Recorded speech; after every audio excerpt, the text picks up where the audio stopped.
नमस्कार, मी Maharashtra online news चॅनलमध्ये आपल्या सगळ्यांचं स्वागत। विधानसभा निवडणुकीच्या तोंडावर मनसे अध्यक्ष राज ठाकरे यांनी भाजप विरोधी भूमिका घ्यायला सुरुवात केली आहे। पंतप्रधान नरेंद्र मोदी यांची सोशल मीडियावरील हवा आता ओसरत चालली आहे, असं मत खुद राज ठाकरे यांनी व्यक्त केलं आहे। मुंबईमध्ये आज मनसे विद्यार्थी सेनेचा मेळावा पार पडला। यावेळी राज ठाकरेंचा काहीसा मोदी विरोधी सूर दिसला। सोशल मीडिया साईटचा मोदींना प्रचारात उपयोग झाला, मात्र प्रत्येक वेळेसच सोशल मीडियाचा उपयोग होईल असं नाही। तसंच एकेकाळी सोशल मीडियावर मोदींचं गुणगान गाणारे आता त्यांच्याबद्दल विनोद पसरवत असल्याचं राज ठाकरे यांनी सांगितलं। त्यामुळे आता सोशल मीडियावर मोदींना मिळणारा पाठिंबा कमी होतोय असं राज म्हणाले।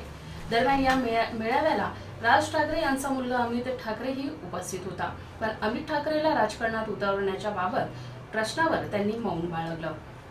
अमितला लॉन्च करण्यासाठी तो काही रॉकेट नाही, अशी प्रतिक्रिया यावेळी राज ठाकरे यांनी दिली। तसंच तो योग्य वेळी राजकारणात येईल असंही राज यांनी यावेळी सांगितलं। हवामान विभागानं अंदाज वर्तवल्याप्रमाणे मुंबई आणि कोकणात पाऊस सक्रिय झाला असून मुंबई आणि ठाण्यात गुरुवारी रात्रीपासून संततधार कोसळणाऱ्या पावसानं शुक्रवारी सकाळपासूनच जोर धरला। त्यामुळे मुंबईतील रस्ते आणि रेल्वे वाहतूक सेवा पुरती विस्कळीत झाली होती। सकाळी पावसामुळे मध्य पश्चिम आणि हार्बर या तिन्ही मार्गावरील रेल्वे सेवा विस्कळीत झाल्यानं बाहेर पडलेल्या मुंबईकरांचे प्रचंड हाल झाले। गुरुवारी रात्रीपासून मुंबई आणि ठाण्यामध्ये सर्वत्र पाऊस बरसत असला तरी त्याचा जोर सारखा नव्हता।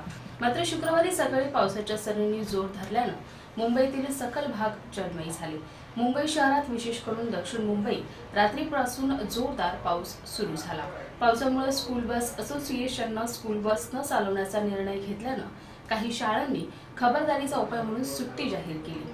अर्ध्या तासाच्या जोरावर सरींनी जलमय होणाऱ्या सकल भागात पाणी साचलं होतं।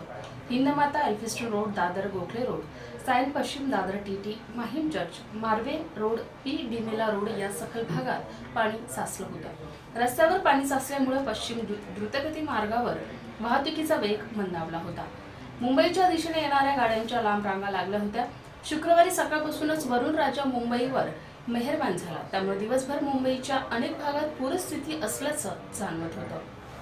आगामी लोकसभा निवडणुकीची तयारी काँग्रेसनं सुरू केली असून गेल्या 15 वर्षात केलेल्या कामांसह विशेष 5 कलमी आराखड्यावर जास्त भर देणार असल्याची माहिती मुख्यमंत्री पृथ्वीराज चव्हाण यांनी दिली। हायकमांडनं मुख्यमंत्री पद कायम ठेवून विधानसभा निवडणुकांची जबाबदारी पृथ्वीराज चव्हाण यांच्यावर सोपवल्यानं मुख्यमंत्री बदलाच्या चर्चेला आता पूर्णविराम मिळाला आहे। नरेंद्र मोदी यांच्या प्रचार तंत्राबाबत बोलताना मुख्यमंत्री म्हणाले की एखाद्या साबण वा टूथपेस्ट प्रमाणे नरेंद्र मोदी यांनी प्रचार केले। अमेरिकेनं अध्यक्षपदाच्या निवडणुकीप्रमाणे त्यांची प्रचार मोहीम होती। सोशल मीडियाचाही त्यांनी चांगला वापर केला आणि त्याचा त्यांना फायदा मिळाला। भाजपनं जी जाहिरात मोहीम केली त्याला प्रचंड पैसा लागला। हा आकडा फार मोठा आहे। ही रक्कम भाजपनं कुठून आणली त्याची चौकशी व्हायला पाहिजे। तसंच निवडणुकीच्या काळात 2-2 तासांच्या वाहिन्यांवर ज्या मुलाखती दाखवल्या त्या पेड होत्या का याचीही निवडणूक आयोगानं अभ्यास केला पाहिजे। वृत्तवाहिन्यांसाठी पेड न्यूजची व्याख्या केली पाहिजे असं सांगत नरेंद्र मोदींच्या साबणानं यूपीए सरकारला धुवून काढल्याचंही त्यांनी यावेळी बोलताना मान्य केलं। तसंच राज्यात सध्या नागरिकरणाचे मोठे आव्हान आहे। गृहनिर्माण, वाहतूक, पायाभूत सुविधा, पिण्यासाठी शुद्ध पाणी, शाळा, कॉलेज यांची आवश्यकता आहे। दुसरा आहे कोरडवाहू शेतीचा मुद्दा। आज राज्यात फक्त 18% सिंचन आहे। एखादा पावसाळा चुकला तर त्याला आपण काहीही देऊ शकत नाही। त्याचे जीवन शाश्वत करण्यासाठी ठिबक सिंचन, पाण्याचे योग्य नियोजन, त्यासाठी नवीन तंत्रज्ञान, अपूर्ण राहिलेल्या योजना पूर्ण करणं इत्यादी गोष्टींवर भर दिला पाहिजे। तिसरा मुद्दा दुष्काळाचा आहे। यंदा प्रचंड गारपीट झाली। राज्य सरकारनं अन्य गोष्टींवरील खर्च कमी करून शेतकऱ्यांना मदत केली। दुष्काळाचा सामना करण्यासाठी विकेंद्रित पाण्यासाठी योजनेची आवश्यकता आहे। समान औद्योगिकीकरण आणि इतर मुद्दे असल्याचंही त्यांनी यावेळी सांगितलं। देशाची राजधानी दिल्लीनं सर्वाधिक लोकसंख्या असलेल्या शहरात जागतिक यादीत दुसरं स्थान मिळवलंय। या यादीत जपानची राजधानी टोकियोचा नंबर पहिला लागला आहे। याबाबत संयुक्त राष्ट्रानं आपला अहवाल सादर केलाय। 1990 पासून दिल्लीची लोकसंख्या दुपटीनं वाढली आहे। दिल्लीमध्ये तब्बल 2.5 कोटी नागरिक राहतात, तर टोकियोची लोकसंख्या 3.5 कोटींवर आहे। या यादीत मुंबईचा 6वा क्रमांक लागतो। मुंबईची लोकसंख्या याच वेगानं वाढत राहिली तर 2030 मध्ये मुंबई 4थ्या क्रमांकावर जाईल असं भाकीतही वर्तवण्यात आलंय। टोकियो, दिल्लीनंतर या यादीत शांघायचा तिसरा क्रमांक लागलाय. शांघायमध्ये सध्या 23 दशलक्ष लोक राहतात. संयुक्त राष्ट्राच्या अहवालानुसार मेक्सिको सिटी, मुंबई आणि साओ पाउलोची लोकसंख्या 2014 मध्ये जवळपास 21 कोटी एवढी आहे. तसंच 2014 आणि 2015 या दरम्यान शहरी लोकसंख्येत सर्वाधिक वाढ भारत, चीन, नायजेरिया या देशात होईल. आफ्रिका, आशिया खंडात सर्वाधिक शहरी लोकसंख्या वाढली आहे. भारतात सध्या 41 कोटी एवढी शहरी लोकसंख्या आहे.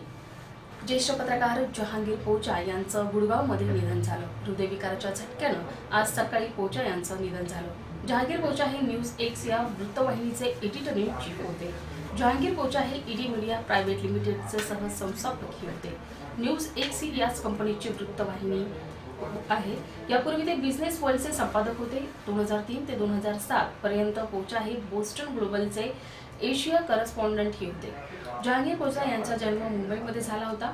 मुंबईतून त्यांनी MBA ची पदवी संपादन केली होती. त्यानंतर हार्वर्ड विद्यापीठामध्ये त्यांनी शिक्षण घेतलं होतं.